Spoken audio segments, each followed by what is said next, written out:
Hi అండి, అందరికీ నమస్తే. లాస్ట్ వీడియోలో చెప్పుకున్నట్లు కొత్తగా ట్రావెల్స్ బిజినెస్ స్టార్ట్ చేసే వాళ్ళకి ఈ వీడియో తప్పకుండా హెల్ప్ అవుతుంది అనుకుంటున్నాను. సో వాళ్ళ కోసమే ప్రత్యేకంగా ఈ వీడియో చేస్తున్నాను. నాకున్నంత అనుభవం ప్రకారం ఈ ట్రావెల్స్ బిజినెస్ వద్దులేండి, ఇప్పుడు లాస్ట్లో చెప్తాను. సో ఐ కాంట్ డిసప్పాయింట్ ఎవరైతే స్టార్ట్ చేయాలి అనుకుంటున్నారో వాళ్ళకి. ముఖ్యంగా ఉండాల్సినవి ఏంటంటే 2 వెహికల్స్ ఉండాలి, బస్సెస్ అప్ అండ్ డౌన్ ఉండాలి. సో ఒక బస్తో ఇది సెట్ అవ్వదండి. అందరూ ట్యాక్స్ తక్కువ పడాలని చెప్పి Nagaland registration and AR registrations చేపించుకుంటారు. బట్ ఇప్పుడున్న సిచ్యువేషన్లో కర్నూలు ఇన్సిడెంట్స్ తర్వాత so Nagaland and Arunachal AR registration so కొద్దిగా కష్టం అనుకుంటాను. సో తెలంగాణ ఏపీ విషయానికి వస్తే రిజిస్ట్రేషన్ చేసుకున్న వాళ్ళకి ట్యాక్స్ ఎక్కువ ఉంటుంది, 2,40,000 అండ్ పర్మిట్ వచ్చి 90,000 ఉంటుంది. సో ఈ స్టేట్స్ కాకుండా మళ్ళీ తమిళనాడు బోర్డర్ అట్లా వెళ్ళాలంటే దానికి కూడా ట్యాక్స్ కట్టుకోవాల్సి వస్తుంది. వెహికల్ తిరగాలంటే ముఖ్యంగా ఉండాల్సినవి వచ్చి RC, FC, pollution certificate and fitness and maintenance చాలా బాగుండాలి. ఇవన్నీ ఉన్నా ఖచ్చితంగా మన అకౌంట్లో ఒక 5 lakhs రూపీస్ ఉండాలి. ఎందుకంటే బస్సు తిరుగుతూ ఉంటుంది, ఏ టైంలో ఏం జరుగుతుందో ఎవరికి తెలియదు. సో అంతా మంచిగా జరగాలి. ఈ కర్నూలు ఇన్సిడెంట్స్ తర్వాత చాలా ఎఫెక్ట్ అయిందంటే ఒక్కరి నిర్లక్ష్యం వల్ల ఎంతమందికి సఫర్ అయ్యారు, ఎన్ని కుటుంబాలు సఫర్ అయ్యాయి. సో ఇది చాలా బాధాకరమైన విషయము.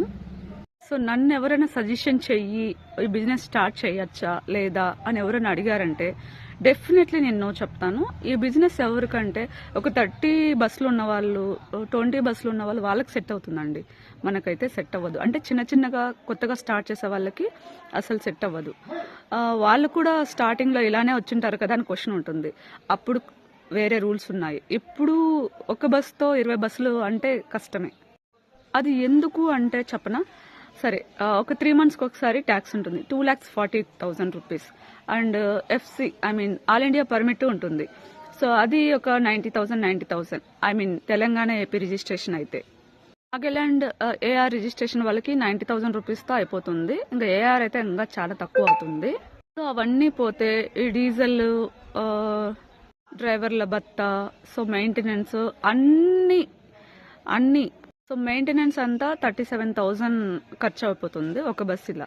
సో అవతల నుంచి యువతల నుంచి కరెక్ట్గా బస్సు ఆన్ టైం తిరిగితే మేబీ ఒక 20,000 మిగలచ్చు. సో ఇప్పుడున్న మార్కెట్లో కూడా పోటీ ఎక్కువగా ఉందన్నమాట. సో ఒకప్పుడు ఇంత పోటీ ఉండేది కాదు. సో అన్నీ క్లిక్ అయ్యేవి.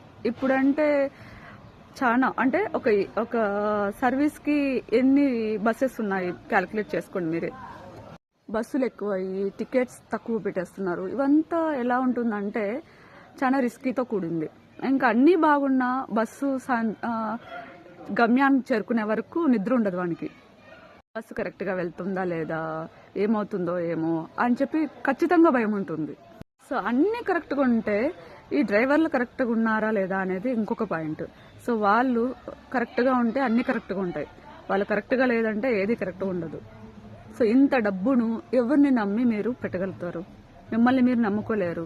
సో అంతా గాడ్ గ్రేస్ అని చెప్పలేం, ఎందుకంటే బండి ఏ టైంలో ఏం జరుగుతుందో ఎవరికి తెలియదు. ఇక్కడ బాగుపడేవారు ఎవరంటే గవర్నమెంట్, నెక్స్ట్ డీజిల్ వాళ్ళు, నెక్స్ట్ ఏంటంటే డ్రైవర్స్. సో ఎవరైతే ఇన్వెస్ట్ చేసింటారో వాళ్ళు, నేను చెప్పకూడదు, అది అర్థం చేసుకోండి. ఇంతకన్నా దరిద్రమైన బిజినెస్ ఏదీ లేదు, టు బీ ఫ్యాక్ట్. సో అంతకు మంచి బిజినెస్ చేయాలనుకుంటే ఒక పెయింటింగ్ బిజినెస్ పెట్టుకోండి, ఒక దోశలు వేసుకునే బిజినెస్ పెట్టుకోండి, లేదు అంటే ఎలక్ట్రీషియన్స్ అది పెట్టుకోండి. సో లేదా భూమి మీద ఇన్వెస్ట్ చేయండి, బంగారం మీద, గోల్డ్ మీద ఇన్వెస్ట్ చేయండి. సో రిటర్న్స్ వస్తాయి. సో ఇది మాత్రం మనం పెట్టిన డబ్బు పోయి అప్పుల పాలైపోతారు, ఉన్నదంతా ఊడ్చుకొని పోతుంది. ఇది మాత్రం నిజం. సో ఎప్పుడు ఇంకా ఏడుపులే ఉంటాయి. సో మీరు పెట్టారు కదా అనొచ్చు. సో నేను పెట్టాను కాబట్టి నాకు తెలిసింది, ఎవరి మాట వినలే. అప్పుడు వినింటే ఇప్పుడు హ్యాపీగా ఉన్నది. అందుకే పెద్దల మాట వినాలి అని చెప్పేది. నేను వినలే, ఆ టైంలో వినలేదు కాబట్టి ఎవరైనా